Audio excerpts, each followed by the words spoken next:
Everyone. Welcome. We're going to wait a few moments as we've got a few more that are joining us. We've got a very large crowd who's going to be here with us today. We've got just under 1,000 people that are RSVP'd for this event. So we are happy to have everyone here for this very, very important subject. So we're going to be discussing the big, ugly bill that just passed in Congress, President Trump's tax scam. We're going to hear from a number of members of Congress who are going to talk to us just about how this bill is going to impact us at the local level, how it's going to impact their constituents, and how it's going to impact the entire country. So we're going to hear from Representative Sean Casten. We're going to hear from Representative Lauren Underwood. We're also going to hear from Representative Bill Foster and Representative Nikki Budzinski on this subject matter. We know that this bill is going to impact millions of Americans. Almost 17 million Americans are scheduled to potentially lose their health care. We've also got 11 million Americans who could potentially lose food assistance from SNAP and other programs. Also, potentially 200 Planned Parenthood clinics could shut due to this bill. Also, ICE has been supercharged with almost $75 billion in additional funding for a massive deportation force. So we're going to hear about all of these things from all of our members of Congress today. But before we get started with that, we want to talk with you all about a few events that Indivisible Illinois has coming up. So I'm going to hand it over to Marcy to talk with you all a bit about the phone banks that we have coming up. Yes, thank you, Patrick. Indivisible Illinois does one phone bank a week now on Sundays, but starting in August, we're going to be doing two phone banks a week, one on Saturdays and one on Sundays. The one that we do on Sundays right now is from 4 to 5:30 Central Time on Zoom, and it is phoning into the IL 12, IL 15, and IL 16, which are the three Republican districts in Illinois, to let their voters know that they voted to cut Medicaid and what that means to them and what that means to their communities. And we also want them to call their representative and let them know how angry they are about it. So that's what we do on Sundays. And I will put links in the chat for this Sunday the 27th and next Sunday the 3rd for that. Starting on August 2nd, every Saturday we are going to be phone banking from 4 to 5:30, and we're going to and also that's also on Zoom, and we're going to be phone banking into Virginia for Abigail Spamberger for governor. So that will be really awesome too, and that's going to start in August on August 2nd. I will turn it back over to Patrick. Thank you, Marcy. We also have our Neighborhood Canvas Leader program. We hope that many of you who are in Illinois can join us for this. Essentially, this program is going to be people taking ownership over specific areas, so specific precincts all throughout the state. This could be your home precinct where you'll knock on doors, you'll build relationships with voters in those particular areas and talk with them about the issues. We're finding out what issues are important to these particular voters, and then we're telling them just about how their members of Congress have voted on these particular issues. So we're building those long-lasting relationships so that you become a trusted source of news for these voters. We're also targeting a few key districts in Illinois. There are 3 districts that we're targeting in particular where these members of Congress have voted for this big ugly bill within the state. So if you're interested in either canvassing your own precinct or if you're interested in adopting a precinct in one of these targeted districts, you can sign up for our Neighborhood Canvas Leader program where you'll be able to knock doors in these particular areas like all across the state. We also are going to be doing a petition training. We'll have details on that coming up and just how you can sign up for our petition training program. Many candidates are going to need petition signatures, including all of the wonderful members of Congress that are here with us today. So join us for that petition program where we're going to train you on just how to collect petition signatures for candidates and for causes. I also want to let you all know that there is going to be another big ugly bill informational session. It's going to be on August the 11th. We're teaming up with Citizen Action Illinois, the Shriver Center, the Chicago Coalition to End Homelessness, and the Illinois Environmental Council. This is going to be Monday, August the 11th from 11 to 12 p.m. You can join that. We're going to put the links to all of these great events into the chat, of which you can join us for. And we look forward to seeing you all join us for all of those great events. So I think we're at the point now where everyone has entered the room, and we'd like to introduce our members of Congress. So we're going to hear from Representative Sean Casten, as well as Representative Lauren Underwood, Representative Bill Foster, and Representative Nikki Budzinski. But first, I'd like to introduce you all to my congressman, Congressman Sean Casten. Honored to introduce Representative Sean Casten, who represents the Illinois 6th Congressional District, which consists of the western suburbs, the southwest suburbs, and the southwest side of Chicago. Sean is a scientist, a clean energy entrepreneur, and he is now a member of Congress who has spent his career tackling climate change. Before entering public office, he helped to lead several companies that focused on recycling waste energy and cutting emissions, while also creating good paying jobs to boost the local economy. In Congress, he brings real world experience to the roles, as well as he serves on the House Financial Services Committee and the Joint Economic Committee. He also serves as the vice chair of the Sustainable Energy and Environmental Coalition, where he is a champion of smart business based solutions to climate change. Representative Casten holds 2 master's degrees from Dartmouth, and he also holds one in biochemical engineering.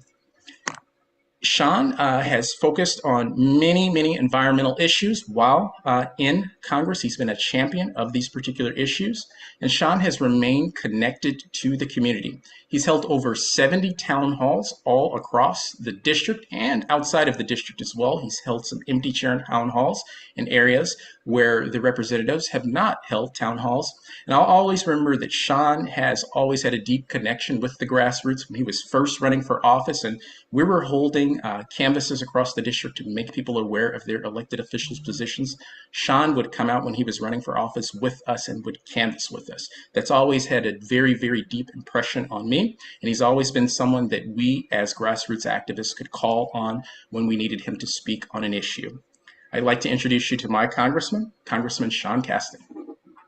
Thank you, Patrick. Nice to see you all virtually. Patrick is like you're like the OG canvasser, at least in my political lifetime. So good to see you all again. So just like this has been such, we're going to talk about the big, beautiful bill, but you got to understand what's going on in Congress right now by what we're doing right now. So Bill, Lauren, Nikki, and I all flew in today. We got here, we went to the floor, we did the important work that the people sent us here. Most specifically today, we got Burbridge, a zip code. Not knocking that, it's in my district. I'm glad that we finally got it done, but that's what we did today. And then Jim McGovern told us that the Rules Committee has canceled all meetings for this week. The Rules Committee is the committee that decides what bills are coming to the floor, what amendments will be allowed, what amendments will be debated on the floor, how much time is open for debate. You cannot run the House floor if the Rules Committee doesn't meet. The reason they're not meeting is because the Republicans are cranky about all of the Epstein conversation going on right now. As one of the Republicans said to one of my colleagues in the Rules Committee, you guys won. So let's understand. We are going to do nothing in the House this week because if we did something, it would require standing up to pedophiles. That's where we are, right? Now, as against that, you know, in the One Big Beautiful Bill, we did all sorts of things that are just deeply amoral. The biggest cut in health insurance in our country's history, the biggest cut in food assistance in our country's history, the biggest cut in climate spending in our country's history, and the biggest tax cut for billionaires in our country's history. Those numbers are so cartoonishly big that you almost don't understand them. But let me give you just a little example that we were doing a thing recently with the ACLU that they walked back to contextualize this. They've added work requirements in order to get Medicaid. So now let's imagine that you're a single parent, you got a kid with special needs. You can't work unless your kid has some kind of after school coverage. And thanks to Medicaid right now, your kid has that. Now all of a sudden that program gets cut. And now you have to be home to look for your kid. And all of a sudden you need food assistance and you need Medicaid assistance because you don't have a job anymore. But we're going to say, well, why aren't you working? So we're not going to give you credit for that.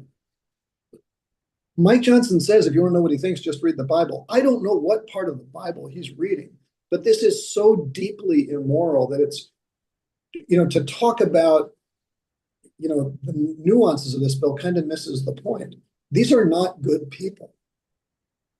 and all I can say to you before handing it off to my colleagues, who I'm sure they're all just as angry as I am, is I was talking to a bunch of poli-sci students at St. Xavier University a couple months ago, and they were trying to understand what's going on with all this world. And I pulled out this quote from James Madison before the Constitution was written. James Madison said that was talking about how crazy, what a naive idea it is to think that you could have a country based on the rule of law.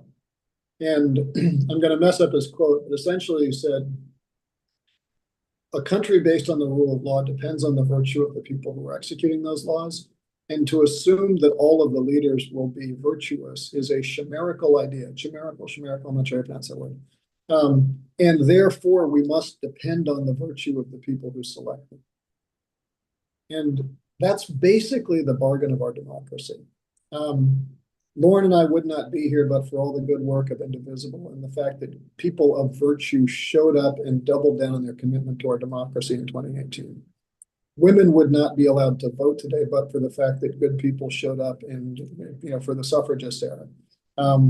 African Americans would not be allowed to participate but for the fact that good people showed up. And so, like, my basic message to you is I know the majority of the American people are virtuous. The survival of our republic depends on virtuous people showing up, because the majority of the folks that we work with are not virtuous people. We can get into details if you want, but that's where we're at right now. Thanks, Patrick. Thank you, Representative Casten. All right, next is Representative Lauren Underwood. I am thrilled to represent Congresswoman Lauren Underwood, who represents the Illinois 14th Congressional District, which is a mixture of suburban, rural, and ex-suburban communities in northern Illinois. Lauren made history in 2018 when she became the first woman and the first person of color and the first millennial to represent her district, flipping it from red to blue by defeating a 4-term Republican incumbent. When she was sworn in, she became the youngest Black woman ever elected to Congress. She currently serves in House leadership as co-chair of the Democratic Policy and Communications Committee and sits on the powerful Appropriations Committee, where she's the top Democrat on the Homeland Security Subcommittee. 18 of her bills have been signed into law by both Democratic and Republican presidents, which says a lot about her effectiveness. Lauren is a nurse and a public health expert, and she has made affordable health care her top priority. She co-founded the Black Maternal Health Caucus and introduced landmark legislation around this particular issue. Before running for Congress, she worked at the Department of Health and Human Services under President Obama, helping to pass many emergency health bills, as well as helping with the Affordable Care Act. She holds degrees from the University of Michigan and Johns Hopkins University. I'd like to introduce Congresswoman Lauren Underwood. Thanks, Patrick. Hi, everybody. Happy to be here with you to talk about this monstrosity, this terrible, terrible, big, ugly bill. My colleague, Sean Casten, really summarized it very, very compellingly, so I associate myself with his remarks. And just want to say, I consider this a tax scam. At its core, this big, ugly bill is a tax bill that facilitates a transfer of wealth from working people to the billionaires. And they not only disproportionately receive the benefit, I mean, all of the cuts to healthcare, the cuts to nutrition programs, like basic needs, like so they to prevent kids from going hungry, the rural hospital closures, all of these things are in service to giving billionaires like Elon and Bezos and the Trumps and all of these folks a bigger tax cut. And it's just wrong. So to put some real specifics on it, across the state of Illinois, we're expecting nearly 500,000 people to lose their healthcare coverage. We are expecting about the same amount to lose their SNAP benefits. We are expecting about 20,000 people to lose their jobs because they're rolling back clean energy tax credits. So when I say clean energy tax credits, I mean those jobs of the future that we were really excited about bringing to our state are, going away. We know because hopefully you've seen the news about hospital closures. We're expecting about 9 rural hospitals across our state to close. You all may know my district's been redrawn. And so while I live in Naperville and represent Joliet and part of Aurora, I share Aurora with Congressman Foster. My district stretches along I-80 as you head west past Starved Rock. I have 75 municipalities. And so when we talk about rural hospitals and the need for all families and all zip codes to have high quality health care, this big ugly bill is taking us directly in the wrong direction where, more Americans will die. Um, One of the things I wanted to spend time talking about is because I've seen this narrative in the news about Medicaid as if, their political effort to delay some of these work requirements, which I call paperwork requirements, for a couple of years means that no one will be feeling the impact of the healthcare cuts. And that's just wrong. On Friday, you all might have seen in the Wall Street Journal an announcement that Blue Cross Blue Shield of Illinois was going to increase premiums by 27% for people who have marketplace plans because some popular tax credits that I wrote are expiring at the end of this year. And the Republicans in Congress and Donald Trump have refused to extend these tax credits. Now, y'all may know of them because you've seen the commercials that say 4 out of 5 people can get a plan for $10 or less a month. Visit healthcare.gov or visit Get Covered Illinois, right? You know what I'm talking about? It's how we've had the lowest number of uninsured Americans in US history under President Joe Biden. It's this program. It's allowed over 22 million Americans to get healthcare coverage. Well, those tax credits are going to go away because they were not extended in this big ugly bill. And so what's about to happen for entrepreneurs, for young people, for people whose jobs don't offer great healthcare coverage, maybe don't cover that life-saving prescription that they need, and so people have gone to the marketplace. Not only is their tax credit going away, but their premium, the price of their coverage is skyrocketing. 27% increase by the largest provider of healthcare coverage in Illinois. It is just awful. So don't fall into this rhetoric trap that says that the healthcare impacts are going to be delayed. There's families that are feeling it right now in our community, and they're going to start getting their letters this fall from their provider, their health insurance companies. And then what's going to happen? Millions of people are going to be uninsured. And when people don't have healthcare coverage, they don't fill their prescriptions, they don't get the procedures they need, they don't go see their providers. And obviously, medical bankruptcies, medical debt balloons. And Trump just decided to put that on your credit report. So it's just bad news all around, friends. Okay. And so we obviously want to help you if you have Medicaid, or if you have a marketplace plan and you're looking for affordable options or the like, right?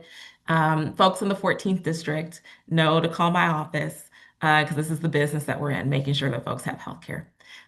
So I'll stop with that. Thanks so much for having me. And listen, don't despair.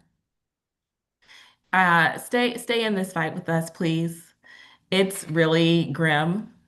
But if we give up right now, they're going to keep doing increasingly terrible things. And so our voices still have power, even though we took a L on this one. Stay in it, team. I'm with you. Bye. Thank you, Congresswoman Underwood. All right, next I'd like to introduce Bill Foster. Bill Foster represents the Illinois 11th Congressional District. He's a scientist, businessman, and the only PhD physicist currently in Congress. Before his time in Congress, Bill spent 2 decades as a physicist at Fermilab, where he helped to discover the top quark, which is the heaviest element, I do believe. He also has focused on major projects around particle acceleration design. He also co-founded a successful theater lighting company with his brother when he was just 19 years old. In Congress, Bill serves on the House Financial Services Committee and is the top Democrat on the subcommittee on financial institutions and monetary policy. He played a key role in passing the Dodd-Frank reform, which you all know is vitally important. It was vitally important around the Great Recession, if you all remember that period of time. And he worked in the oversight during the COVID-19 pandemic as a member of the House Select Committee. A strong advocate for science and evidence-based policy, Bill has also led efforts to boost federal research funding and tackle issues like climate change and energy innovation. He lives in Naperville with his wife, who is also a physicist, and they have two grown children as well, his father helped to write parts of the Civil Rights Act of 1964. I'd like to proudly welcome Representative Bill Foster. Well, thank you all. You know what? I think what we're going to be talking about here is pretty much as far from science as you can possibly get, and really, I think the issue at hand here is to try to ensure that Republicans who voted for this thing pay the political price that they deserve. It's and it's tough because there are such a broad range of outrageous provisions in this that we have to pick and choose wisely. And I think, in Illinois, as has been mentioned, there are 3 members who voted for this. I think that one of them is just crazy enough that I don't even know how you talk sense there. But it may be that the other 2 are ones that we can influence. Whoops, am I audible here? Okay, it's working. We can still hear you. And so, the effective things that will work in the Republican-held districts in Illinois and really around the country, I think first and foremost are healthcare. There is a lot of economic uncertainty, and when you have economic uncertainty, one of the first things you worry about is healthcare. Because if you just found that you've been laid off because of artificial intelligence, which is a huge worry among particularly younger people, that you're seeing that your next worry is, what's going to happen with my health insurance? And that is another card that we have to play that I think is going to become increasingly important. Every Republican member of the House, essentially every Republican member, voted to ban any regulation of artificial intelligence. And I know that some of us, Sean and I at least, we just went to a meeting with what I think is probably the only decent, one of the principals, co-founders of Anthropic, who's one of the only decent health AI companies, one who publicly opposed the ban on AI regulation. Because among other things, they recognize the damage that is going to be doing to many people's career prospects. And so that's one of the issues that I think is going to become a big issue and maybe even the dominant issue 2 and 4 years from now in the next election. What are you going to do about job loss from artificial intelligence? I've been counting. I'm personally up to 4 people that I know personally who have or relations to people personally who have lost their job explicitly due to artificial intelligence, and it's coming at us fast. When that happens, we have to make sure that people understand which party is on the side of people who are under stress and people who are not. We know the Republican position on this. The Republican position is to have Elon Musk standing up there waving his chainsaw and laughing at people whose jobs are going to be replaced by computers. And so that is one of the things that I think will be one of the most powerful issues that we have to use against Republicans to make sure they pay this price. And it will be combined with other things. The other thing that's changed in now the 17 or so years that I've been in this business, and I want to thank at least some of you. I find that people from all over, at least Northern Illinois, still remember how when the call went out in 2008, how would you like to spend Saturday knocking on doors to take away Dennis Hastert's seat? That many of you answered that call, and I still get told stories now about how they came out and did that. And it was really news across the country and actually around the world when Democrats took away the seat of the speaker, the Republican Speaker of the House. That was a milestone in turning the collar counties blue. That came and went. As mentioned, I voted for the Dodd-Frank bill. I was 10 for 10 in getting my amendments into it.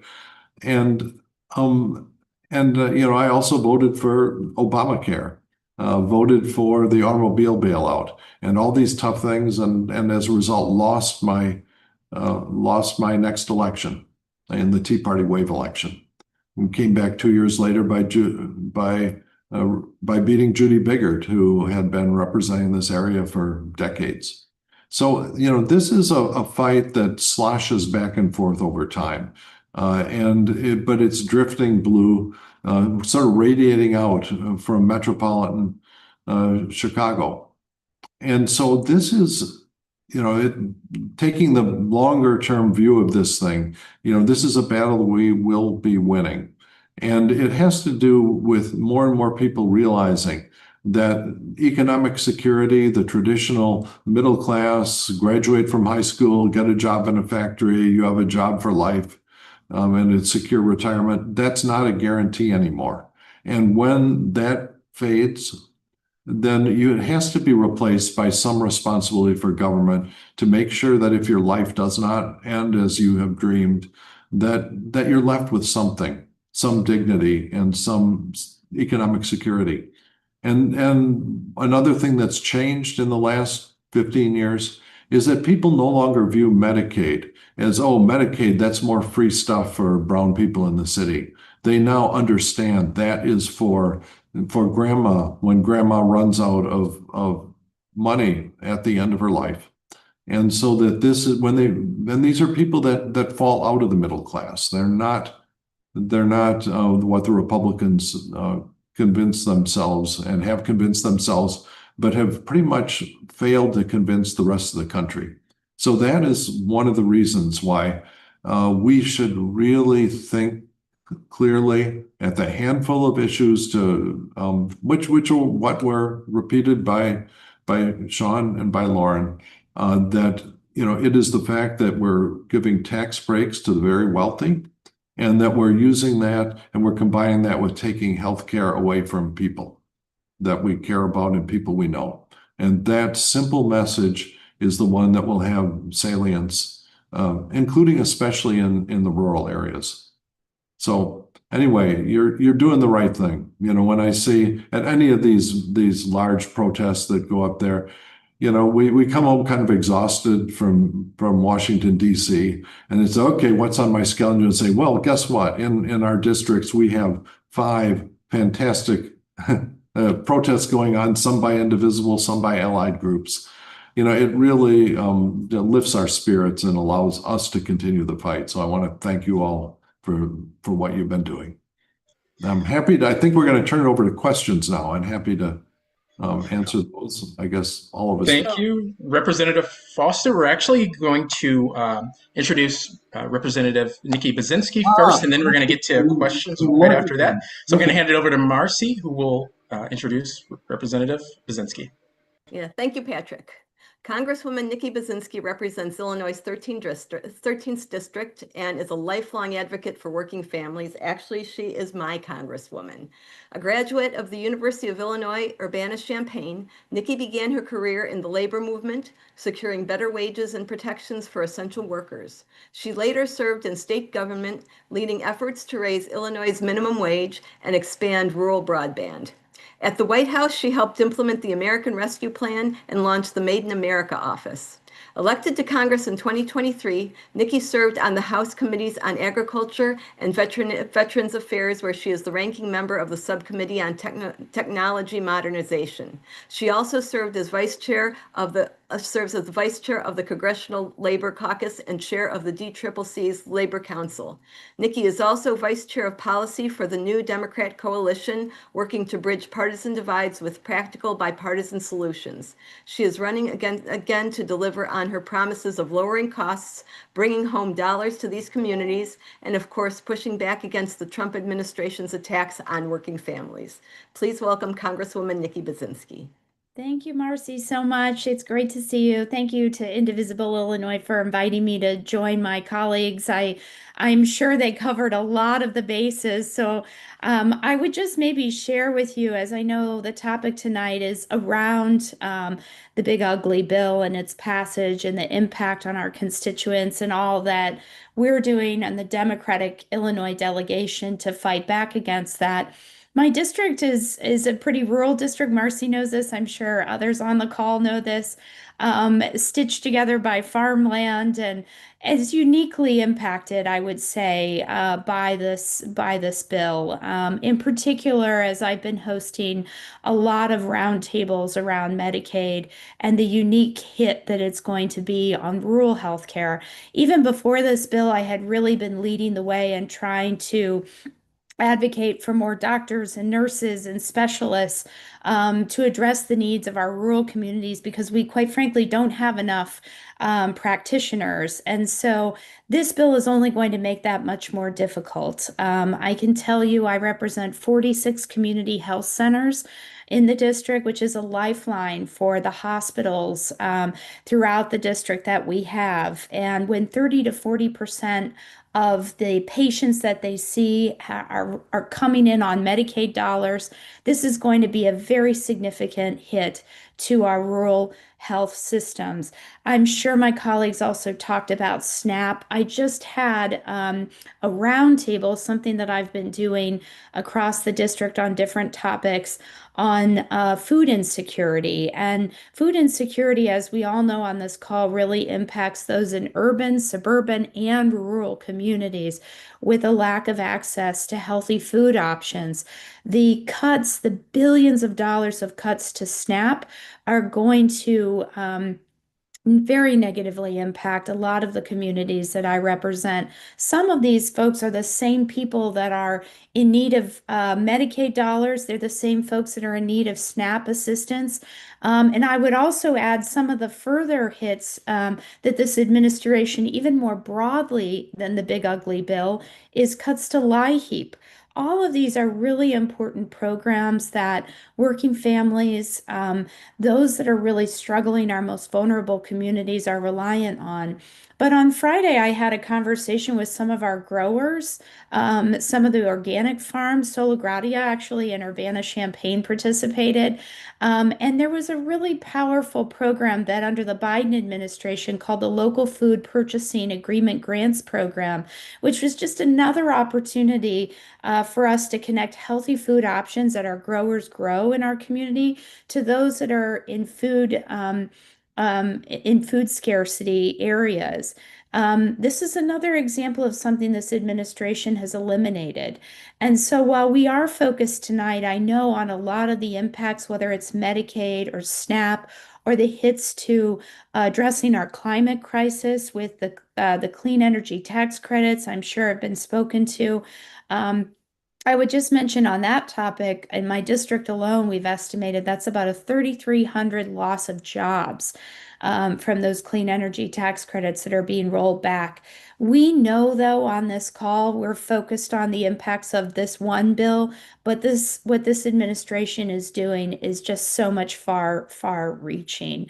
And so it really is, I think, about communicating those impacts, localizing them. I've been really trying to work with constituents in my district to elevate those individual stories of people that rely on Medicaid dollars, rely on SNAP, rely on LIHEAP, rely on a lot of really critical programs. Not to say the least of the veterans that I represent on the House Veterans Affairs Committee and what they're doing to the VA. Elevate those individual stories, I think, is incredibly powerful. In the district, we've hosted a teletown hall, had record numbers of participants. This was way back in February. We had 10,000 constituents on the call. And I would just say, anecdotally, on one of my teletown halls, we get about 1,800 people participating. This was a record number of people, and this was very early on. In the administration. We've had a town hall in Chatham and a town hall in East St. Louis. And I just wanted to highlight in particular one of the things I think that was a success out of our East St. Louis Town Hall. We focused that on public education and what this administration is doing to dismantle the Department of Education itself. They tried to rob the community of East St. Louis of a $19 million grant that they were awarded for an HVAC system so that those kids in that community could breathe clean air. We used the town hall as an opportunity to fight back and elevate this issue. And just a week ago, we found out that the administration did release that $19 million to the East St. Louis School District. So I think it's trying to find the wins where we can, but tell the stories of impact. And that's certainly what I've been really trying to focus in on in my district. So Marcy, I don't know if I covered everything, but I know you'll tell me if I didn't. But I'm happy to pass it back to you. Okay. Well, you rock, Nikki, as always. Thank So, you. and we're gonna start with Q&A, and there have been people who have been putting questions in the chat for all of the Congress people, and I will turn it over to Linda and Jeanette and Bill to tell us what the questions are. Okay, I can start, and then I'm sure hopefully we all got all of them together. There were a couple people that made the comment, since they're going after Medicare, Medicaid, is this an opportunity to talk about universal health care finally and forever? It comes up a lot, but could this be considered I don't even want to call it silver lining, but is it a possibility that given all the things that are happening to our current system, that this is a good time to talk about universal health care? And I don't know if Representative Casten, you want to start? Yeah, so look, I think talk about what resonates to you and talk about it in a way that resonates to the person you're trying to convince. We have got to get adults back in the House, and that means getting Republicans who voted for Donald Trump to vote for whatever Democrat is running against them. If you're talking to somebody and they say, I'd vote for somebody if they vote for universal health care, fine, make that the argument. Personally, I did town halls in Darren LaHood's district. I did town halls in Mike Boss' district. The people down there in my experience, are not really fired up about the nuances of universal health care. They are pissed off that their rural hospital is closing and that their member of Congress was unwilling to stand up for them if that meant standing up to Donald Trump. So my argument would be, frame this as you are represented by a coward who is incapable of leadership and is making you sicker. I think that's the stronger play. We can have a conversation if we get enough Dems in Congress about other ways to improve our healthcare system. But just remember, you got to talk to the audience. You got to convince the Dems who support universal health care. We've got them already. We need to get the folks who voted the other way last time. Could I add something on to what Sean just said? I agree with what Representative Casten said. I think one point that I think is important for organizing, and forgive me for joining a little late, maybe it's been made, but I know in my district alone, premiums are going to go up under ACA in my district by a little over $1,000 when the ACA tax credits expire as a part of this bill that they did not address extending those.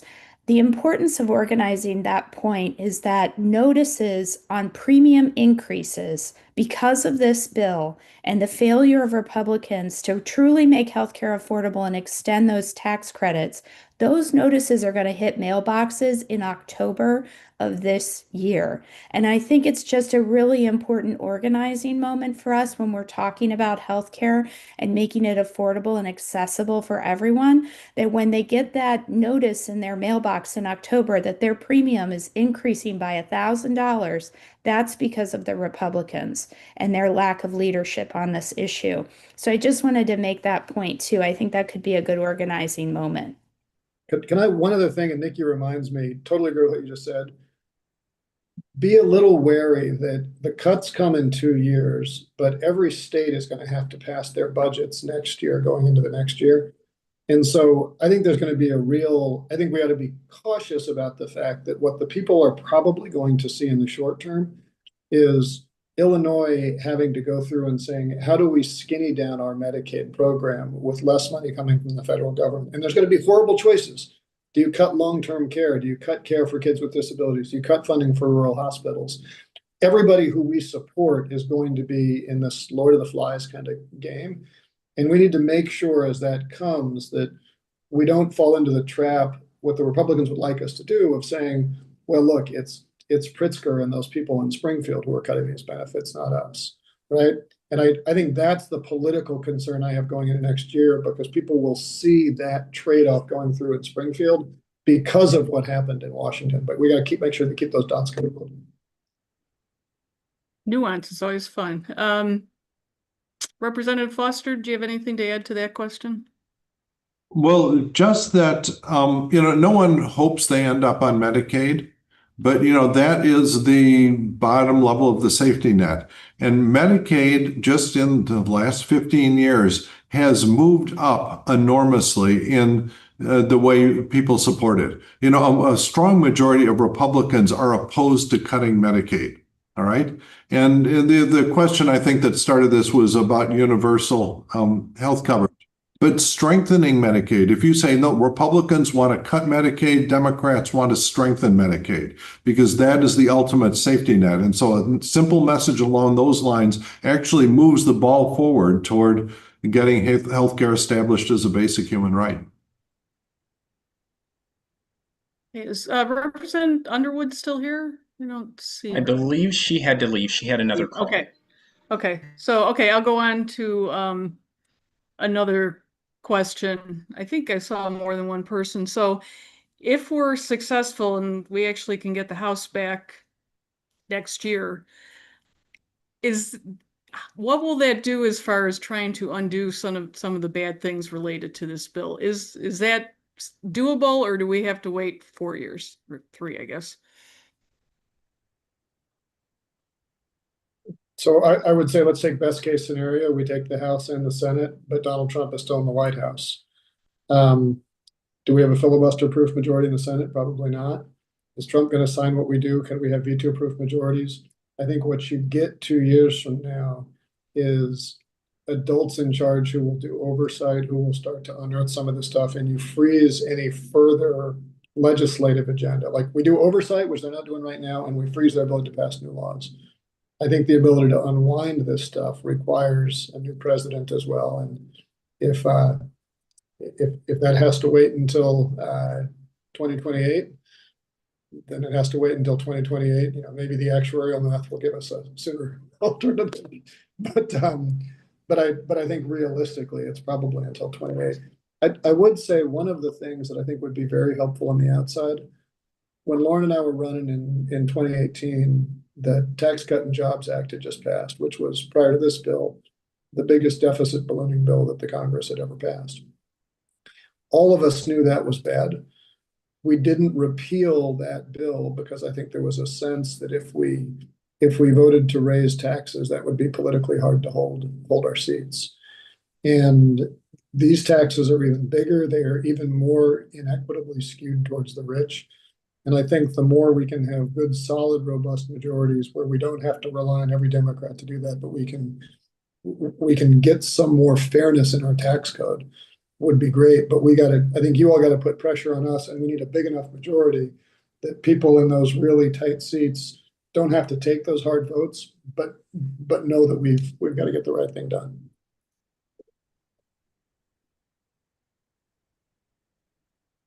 Yeah, and never forget that 2/3 of Republicans think that the rich are undertaxed. Okay? This is not a fringe position of crazy Democrats. We just have to focus on that. And I would just maybe just echo what Sean and Bill have said, but also say we get to control the floor of the House when we win the majority back, which means we get to control the issues. So whether it's playing defense and trying to roll back some of the harmful things they've done, we can also address the things that they are failing to address that need to be addressed, which is like affordable housing. How are we addressing affordable child care? These are issues you never hear the other side talk about ever. When Democrats are in control again in the House, we can also have a positive, forward-looking agenda, not just being focused on rolling back the negatives that they've been able to accomplish. Yeah, and by passing stuff like that, we can force Trump to veto it right before the election and reminding everyone again and again whose side the Republicans are on. Okay, thank you. I'm going to make sure I have the right year. Is there talk, and hopefully there is, among Democrats of putting together a Project 2029? 2025, despite, them saying, hey, we're not involved with that at all, obviously has been what has made it easier, much easier for Trump to very quickly come in and do this horrible stuff. Is there talk about a Project 2029 among Democrats? Yes. Good answer. I won't ask any further, just as long as that's in the works. No, I think there's a conversation we've had with a number of folks. This is really primarily an executive branch issue. I think all of us are aware that there isn't an agency in Washington that is incapable of improvement. It's also true that we never have a clean sheet of paper, and so you've got to, when you're talking about how to structure the CFPB, the Veterans Affairs, any of these agencies that we have oversight over, there's always a tendency to sort of nibble around the edges. The horrible thing about what Trump and Musk have done is that these agencies have been eliminated and we have clean sheets of paper. USAID is basically gone. The Consumer Financial Protection Bureau is basically gone. There's an opportunity to have a clean sheet of paper. I think you also want to be very careful about how public you have that conversation, because you don't want to give fodder to people saying, see, I told you it was broken. And so, yes, there are groups of people who are meeting to talk about how to prepare that, but it's going to be, it's not going to be released in some gigantic binder that they can wave around at the Republican National Convention the way that we did at the DNC. Okay. Anybody else wanted to add to that? Yeah, there's a long list of ways that we've discovered that our system is not reinforced against the risk of having someone of ill intent at the top in the executive. And every time you see an outrage, you say, why isn't there a law that keeps Trump from doing it? And very often the answer was, well, we didn't think that would actually be necessary. A simple example of this is, we never thought we needed a law that says that if you're running for president, you should release your tax returns, because everyone from Richard Nixon onwards had in fact done that. Okay, but now it turns out we need a law that says the moment you file for running for president, the IRS, not you yourself, but the IRS automatically makes public 10 years of your tax returns. And in fact, if that had been in place, it probably would have kept Trump from running in the first place. And so just little fixes like that make our system stronger. We have the Hatch Act, which says you should maintain a good separation between official acts and political acts, that he's run roughshod over it, but there are no real teeth in the Hatch Act. We got to put real teeth in it. Representative Budzinski, anything to add? Yeah, I would just add, I am a part of the New Dem coalition, and we are working. We're just one group of a number of Democrats that are putting thoughts to paper on a vision looking forward. I mentioned affordable child care. Passing paid family medical leave is something also. We had Sarah McBride from Delaware actually led a conversation around that. We've been having some stakeholder roundtables. Paid family medical leave and affordability was one of them.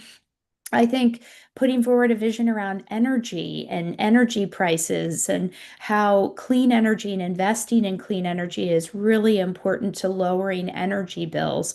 Part of the problem with this big ugly bill in part was people are going to see their energy bills go up. And so I think, putting forward a vision of how we're really adding on to what Bill and Sean have said, what's our vision for what we're going to be doing as soon as we hit the ground running in after the November 2026 election? For me, it's been a lot of issues focused around affordability, bringing down costs, raising wages, supporting the labor movement and workers' rights to organize. There's a whole host of things I think, again, we can do. But critical to all of this is us taking back the House at the very least in this next midterm election. Okay, I'm going to jump back to questions related to the bill, and then I'm going to hand it over to Jeanette, who's been watching for questions also. And I don't know if I'm going to say this right, but I believe that because of the spending or the cuts in taxes, there's rules around Medicare that requires some reductions in Medicare because of how much the deficit is going up, if I've got that right. So somebody was asking, that's been, I think it's sequestration is how you pronounce it. That's been waived before. What's going to happen in this case? Is there going to be impacts on Medicare, not Medicaid, but Medicare, or will that just be waived and there won't be an impact? Yeah, so what happens is because of our pay-go sequestration rules, this bill will blow up the deficit in ways that will essentially mandate about $500 million with the big cuts to Medicare, not Medicaid, Medicare. The Republicans have argued, and I would say this is a fair argument, that when we've hit those limits before, Congress has voted to override that rule, and we should assume that they will do it again. Fair, that's, if past performance is predictor of future results, that's a fair concern. The thing I'd point out, though, is that the Congressional Budget Office scores these bills on the assumption that current law stays constant. They do not assume that future Congresses will change the law. So if you accept the Republican argument, then it's not a $3.5 trillion blow up of the deficit. It's a $4 trillion blow up of the deficit because you have to add the other $500 billion that they are implicitly going to cut. So yes, on current law, there will be cuts in Medicare. There will be, when you hear that I think 17 million people will lose their health insurance, that includes, I want to say, I'm sure Lauren knows this number better than I do. Bill and Nikki may know it. It's like 2 million of those are Medicare cuts. So maybe those people don't get cut, but then we've got another $500 million in deficit and additional borrowing that we've signed on to because of this bill. Representative Foster, anything to add to that?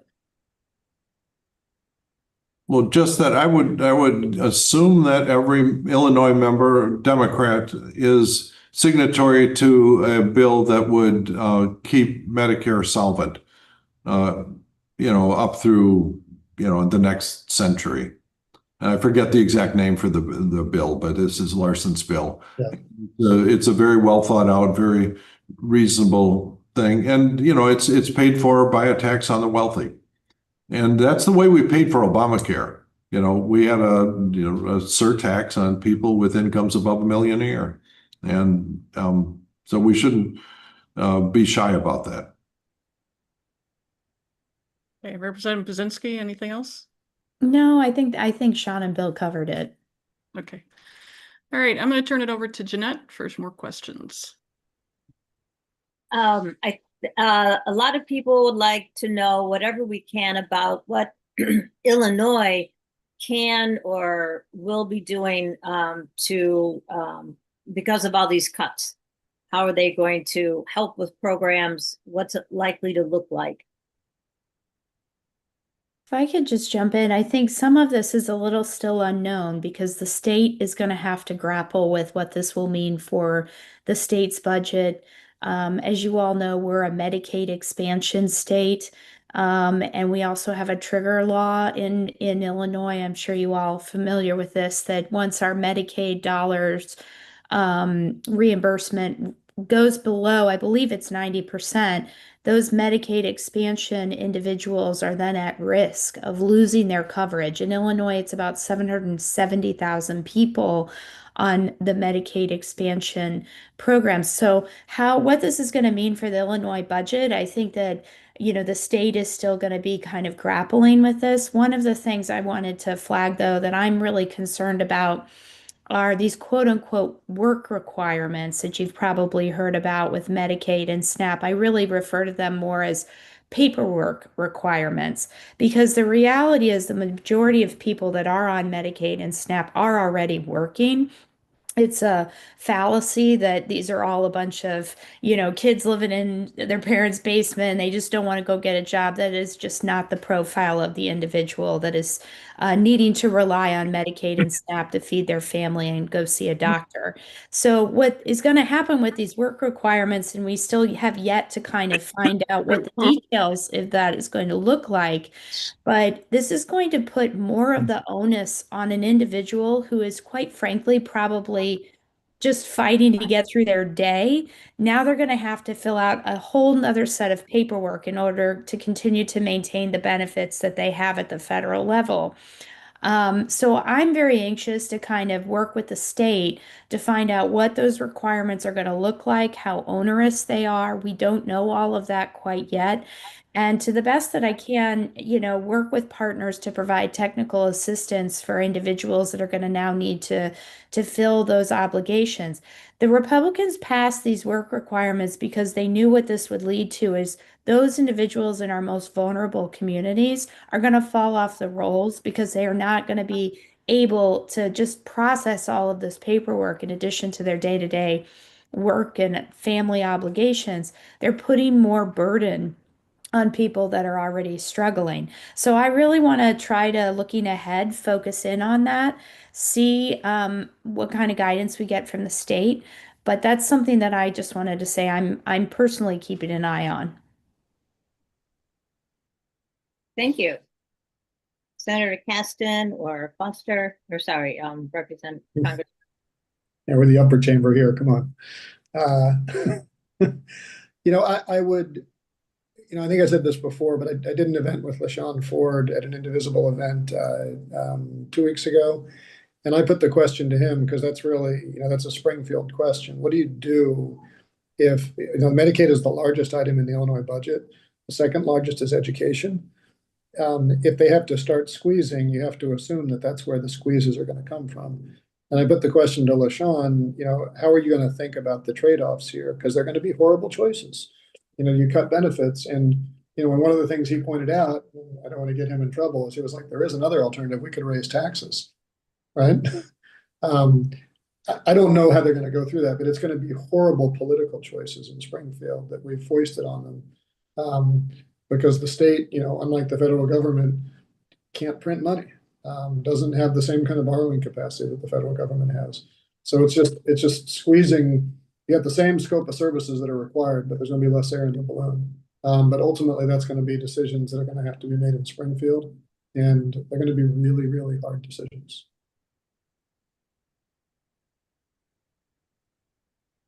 I guess the only thing I'd like to add is that we should just make sure everyone's aware that Illinois loses between 20 and 40 billion dollars every year because we pay a lot more in federal taxes than we get back in federal spending. And anytime you hear Illinois being attacked for being poorly run and corrupt and all this sort of stuff, no. Ever since the 1970s, it was running about 20 billion a year that we lost in the 70s. Now it sort of fluctuates around between 20 and 40 billion a year. And if Illinois simply would have taken that money, and so what happens is every year we effectively write a check to the Sun Belt and to the rural, low population western states and so on. And this has been bleeding Illinois for, since the 1970s. At one point I did a calculation that instead of just writing a check to the Sun Belt every year, if we had simply put that in a rainy day fund, Illinois would have in that fund over $1.5 trillion today. Okay. And if we had a rainy day fund with $1.5 trillion, we would not be worried about a $100 billion pension shortfall, for example. And we'd have a lot of options in dealing with this. And you know what it is, it's the United States Senate taking advantage of the fact that it's dominated by these low population states and sticking it to all of the large population states, frankly.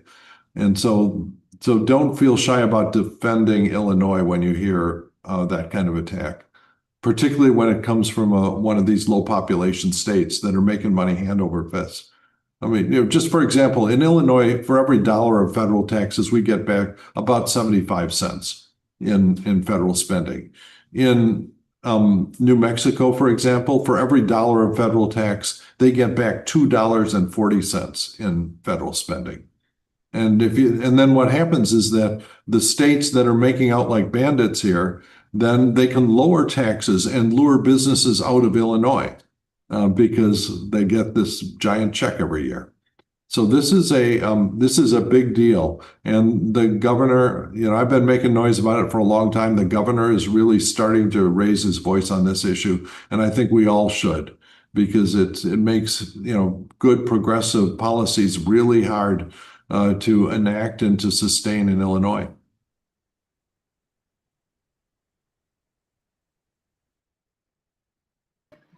All right, we're going to hand it over to Bill Davis for the next set of questions. Okay, I knew you'd do that. All right. This is a question early on that was directed at Sean. It says, can you talk about Section 453 in the appropriations bill that shields chemical companies? That is way too specific a question. Can someone clarify a little bit what they're talking about there? I don't have the section numbers memorized. That's all I have. Let me go on. There may be, I'm just guessing, there's a provision on permitting in there that says that you can basically buy yourself out of permitting review when you're building a new project. If you pay like $1 million, you get expedited review, which is just a pure bribe. I don't know if that's the one. It's beyond just chemical companies, but there was some goofy stuff on permitting that's going to gut a lot of our bedrock environmental laws. But I don't know if I don't have Section 453 memorized. Okay. And then to everybody, a general question, and this is 3 or 4 times it came up during the questions. Basically, it says we need to talk about how to most effectively message the future cuts that will be after the midterms, effectively, so people understand that this is coming due in the future. So how do we effectively talk about these cuts that people aren't going to see for the next year? Well, so I would say, and I think Lauren gave us the playbook for this earlier, the fact that the cuts federally are coming in a year and a half doesn't change the fact that every healthcare system now knows that their budget is bleeding a lot of red ink. When you staple that to the fact that most hospitals in this country are not hugely profitable to begin with, especially the rural ones, the disproportionate share ones that depend on Medicare, that have a lot of charity care in their network, a ton of those hospitals are struggling to get by as it is. And if you were running that business just purely from a fiscal perspective, and you said, okay, I'm bleeding red ink now, I'm going to bleed more red ink next year, and then I'm going to fall off a cliff, would you stay open? We've already seen one hospital in Nebraska that shut down like the day after the bill was passed, and they said, we're shutting down because there's too much red ink. Think about how much private equity has bought up a lot of our healthcare system. Whatever you think of private equity, they're just looking at the numbers, right? So we're going to see a lot of those systems shut down. And I think it's just a matter of going out and making sure when you see it shut down, making sure that we explain to people this shut down because of that bill. And they're going to shut down. They're going to shut down much sooner. And it's not just the hospitals, right? It's the community healthcare systems that depend on that. It's the people who provide housing for the disabled. All of those programs are going to start shutting down, and none of them are flush with cash. Anybody else? Yeah, and when one of these shuts down, we should buy a great big board, bulletin board saying hospital is shut down. You actually see those for safety reasons along the interstates, where it says, don't turn here for the hospital because it's not there anymore. And that should be accompanied by a very serious sign that explains to the public exactly why.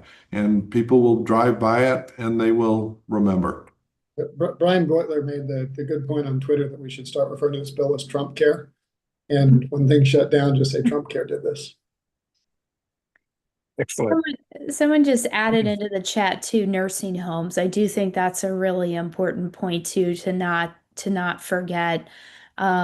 Just such a significant part. I had heard at 1.60% of those that are in nursing home are touched by Medicaid in some way, and that's a very, very high number. So what is going to happen to our long-term care facilities? I also think we need to keep an eye on.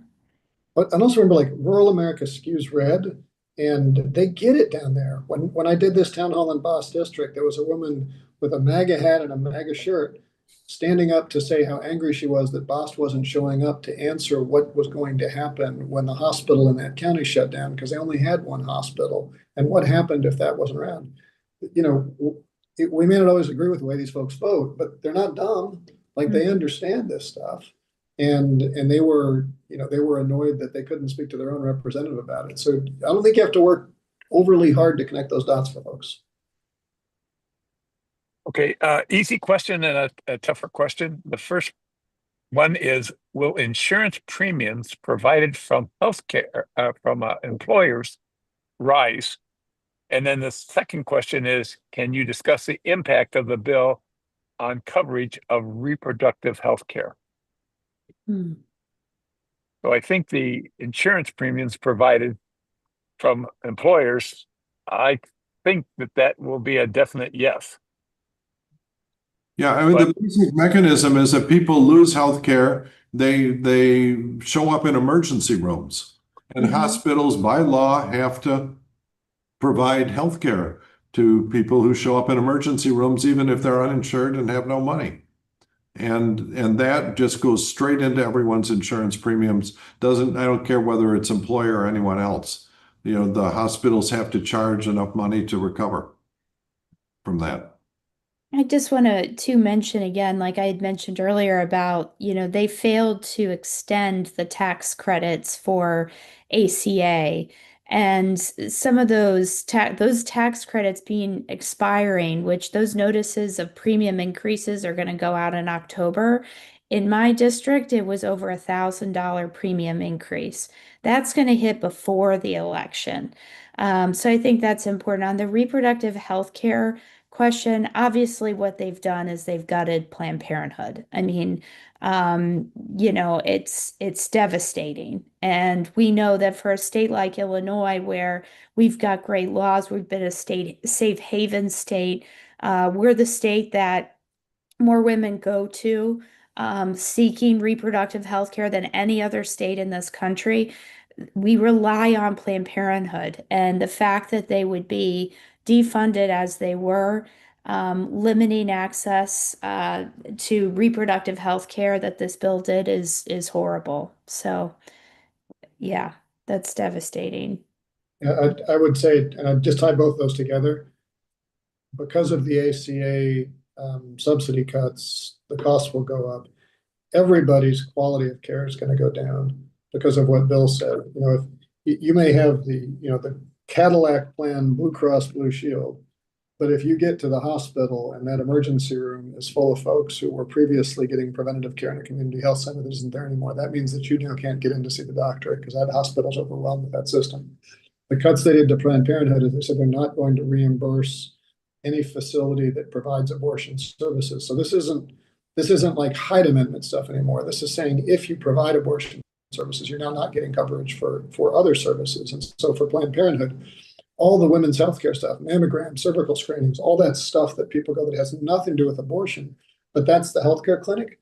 Now all of a sudden that's not there anymore. So your quality of care goes down, and it becomes a moot point of whether it costs more because you now can't get it at all because the quality isn't there. Okay, next question. In the past, the sequestration cuts have been waived or otherwise not enacted. But can this be accomplished again to save Medicare from cuts? So Bill, I think that one was answered already. Oh, sorry about that. That's okay. I'm just going down my list.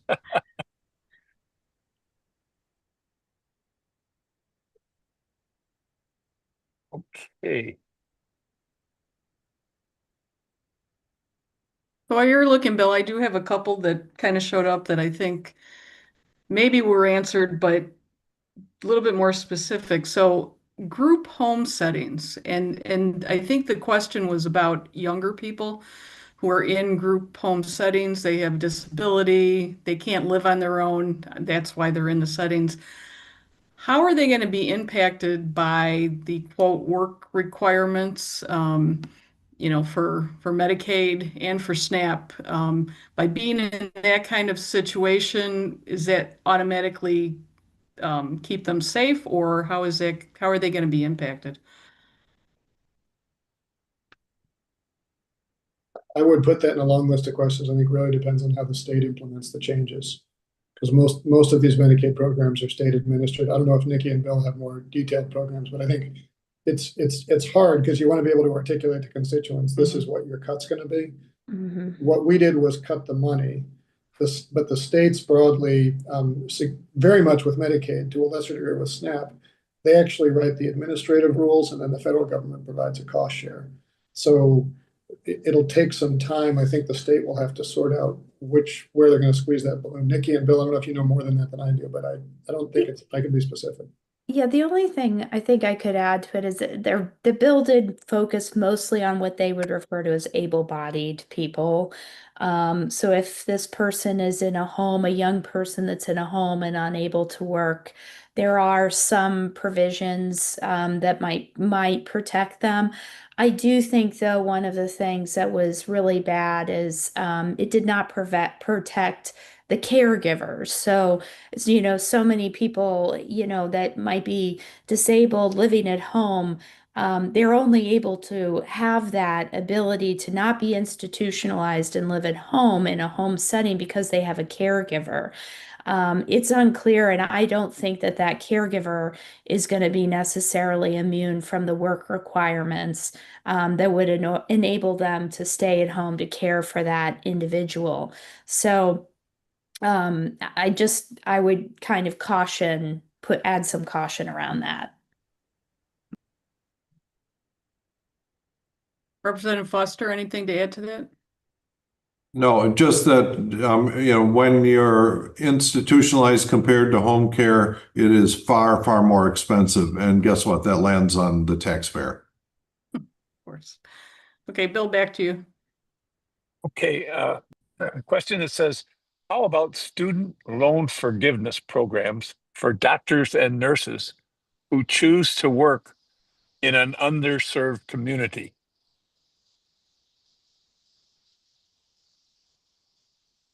They're severely limiting the public service loan forgiveness program. I don't know that they're completely eliminating it, but the limitations of it are going to significantly increase. I also just want to mention too, something that they are doing with student loans is they are shrinking the number of options to different loan opportunities that students will be able to take advantage of down to 2. And they're going to insist that those with those student loans are going to have to renegotiate into one of those 2 loan programs by July of 2028. I think to me, the problem with this, and when you shrink options, you're probably then going to be increasing costs. We want there to be a more competitive variety of different loan programs that students of any age can take advantage of. And so I do think that is another thing that they've been targeting. Thank you. Any other comments? Okay. This might have been asked and answered, kind of, but here it goes. Is there any talk regarding how the local courts will handle all the child support cases when every single case in which a parent receives SNAP or Medicaid, which has been used to determine the child support, has to be suddenly redetermined? Does Illinois have a plan to assist all these people that will lose their assistance?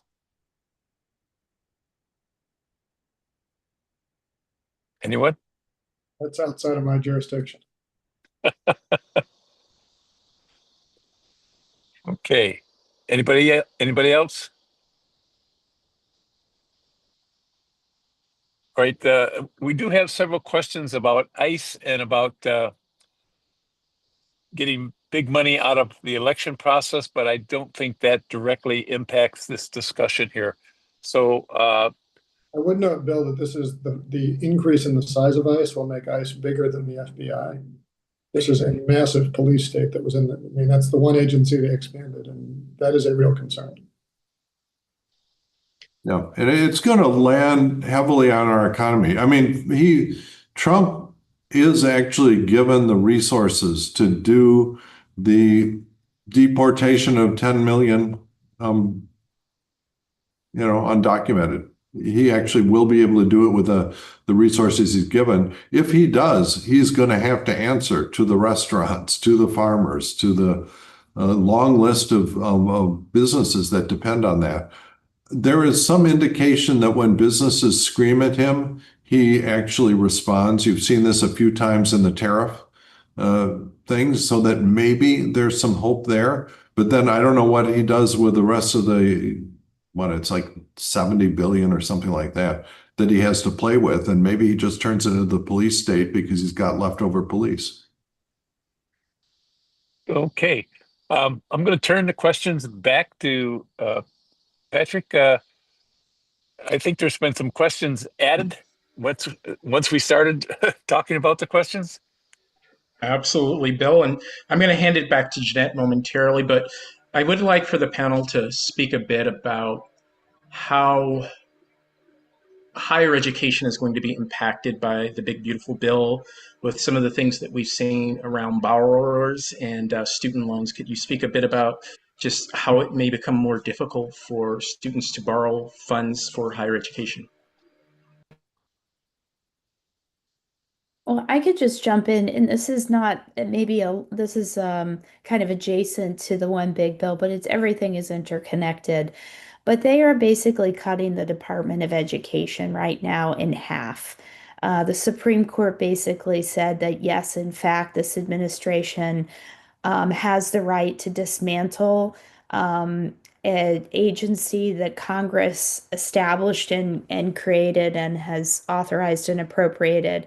I do think that by cutting this workforce in half, that is going to hurt our ability to administer student loan grants, in addition to what it's going to mean for student loan programs, in addition to what it's going to mean just for our public education system at large. So that is a very big concern. I think I spoke a little bit previously about how some of the student loans, they're consolidating and they're limiting the options for students. I think we need more options. We need students to be able to negotiate the best loan deal they can get, because college is unaffordable right now. So this is, and then I've always been a very big proponent of Pell Grants, doubling Pell Grants. We need to support that. And we're not in a Congress right now where this Republican majority will ever support anything like that, which I think really helps to get to the heart of college affordability.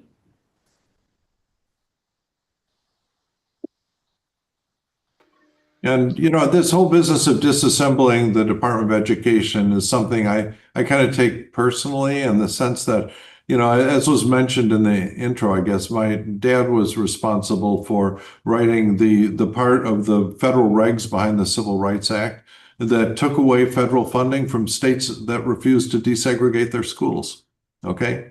Which is one of the biggest steps forward for education and human rights in our country's history. And ever since that time, the Republicans and, the Southerners generally, but even some people in other states have hated the Department of Education for being the enforcer of that. And so this is not something that we should be stepping away from or being afraid to defend. You know, I don't often protest. It's just not like scientists don't do that. But I did go, let's see, once when they let the Doges have access to a bunch of Treasury data systems, and secondly, when they were threatening the shutdown of the Department of Education, just out there. That was, oh, and I guess the third time when they went after the CFPB. I think we'll take one more question, either Bill, Jeanette, or Linda, and then we will close. So if either of you have one more question. I've got one quick one. It was from Julie Austin, I think from Minnesota. She said, is it true that initially everyone who is on Medicaid has to reapply? I can jump in. They used to have to reapply only once a year, which in and of itself I think was overly burdensome. They've now changed that to twice a year, every 6 months. And, you know, when I've visited with, you know, a mother in my district who applies for their disabled child, there's nothing that changes about the qualifications for that child over a 6-month or a year-to-year period. You're just creating more burdens on families trying to make ends meet. And so it's a good question. It's important to understand why they did this. The purpose of this bill was to create a massive tax cut. When you know, the $3.5 trillion of additional deficit is essentially like it's a 3-to-1 ratio of the size of the tax cuts relative to the size of the spending cuts. So for every dollar in spending cuts, there's $3 in tax cuts for billionaires. They wanted to close that gap as much as they could. So they did these things like increasing Medicaid application times, like adding work requirements that sound like they're not unreasonable. But the CBO looks at that and says, okay, as a practical matter, significant chunks of people are not going to be able to process this paperwork. They're not going to have the resources to get this done in time. Significant numbers of people aren't going to be able to prove out the work requirements that's there. So the CBO is basically saying that this makes those cuts bigger because we spend less money to help out the least of these, right? So they're going to say that this logic is because, well, we just want to keep the 35-year-old gamers out there. That's not why they did it. They did it so that they can provide more tax cuts for billionaires. A personal question from me, based on your comments, is, are there resources at the federal government that can handle twice the number of these applications coming in? Or has that been built into the system? Look, they're already cutting. I mean, all of us who process Veterans Affairs benefits or Social Security benefits, those agencies are already underfunded and they're driving good people out. Anyway, it's getting to be close to the time where we have to get going. Thank you. Representative Foster, Representative Casten, Representative Budzinski, you guys rock. Representative Underwood rocks too. Yeah, Nikki's shaking her head. She knows I always say that. Anyway, we did make some announcements at the very beginning of this about all sorts of events that Indivisible Illinois will be having. So Patrick and I will reiterate those so people can remember. Indivisible Illinois has phone banks. You know, we were talking about Medicaid a lot. Well, if you want to tell voters in the Illinois 12, Illinois 15, and Illinois 16 that their members of Congress voted to cut Medicaid and what that means for them and what that means for their communities, you can phone bank with Indivisible Illinois every Sunday from 4 to 5:30 on Zoom. I have put those links in the chat to sign up for both this coming Sunday, the 27th, and for the 3rd. Also, starting on August 2nd, every Saturday from 4 to 5:30 on Zoom, Indivisible Illinois and Swing Left Chicago are collaborating on a phone bank to Virginia to voters for Abigail Spamberger for governor. And I'll also put a link in the chat for the August 2nd version of that. I'm going to let Patrick talk about other things that are happening. Thank you, Marcy, and thank you to our wonderful panel. Thank you, Representative Budzinski, Representative Casten, Representative Foster, and Representative Underwood. We appreciate you being here today. Again, we would like to thank everyone who joined us. Again, I'd also like to mention a couple of other events. We have our Neighborhood Canvas Leader program. So if you're interested in canvassing your precinct or any precinct within the state, we have 3 targeted districts where we know that these Republican House members voted for this big, ugly bill. We want to go into their district and we want to knock on doors and talk with them specifically about their member of Congress's votes on these issues. So you can join us for our Neighborhood Canvas Leader program if you're interested in canvassing in those districts, or if you're interested in canvassing a little closer to home, we can get you all set up for that. We'll put the link into the chat. Also, there is going to be another discussion on the big ugly bill. It's going to be on August the 11th from 11 to 12 p.m. We're partnering with Citizen Action, the Shriver Center, the Chicago Coalition to End Homelessness, the Illinois Environmental Council, and of course herself, Indivisible Illinois. That's going to be on August the 11th from 11 to 12. And also, we would like to thank all of our wonderful, wonderful co-hosts for this event. I'm going to list them all out, and I apologize if I missed any one. We have a lot. So Citizen Action Illinois is a co-host. We've got Capital City, Illinois Indivisible, Champaign County Indivisible. We've got Grundy, LaSalle Indivisible. We've got Illinois Valley Indivisible, Indivisible Downtown, Indivisible DuPage, Indivisible Evanston, Indivisible Monroe County, Illinois, Indivisible Naperville, Indivisible Niles, Maine Township, Indivisible Northwest Illinois, and Indivisible West Suburban Chicago. I apologize if I have missed anyone. Put your group's name in the chat if I have, and we'll make sure that we get that out to everyone. Again, thank you all for joining. We also are going to have petition training coming up very, very soon. We'll be sending out some emails on that. All of these wonderful members of Congress are going to need petition signatures as well. So join us for that. Join us for one of the other events that we have coming up. We appreciate you all being here with us tonight. Have a good evening. You guys all rock. Thank you for coming. You are awesome.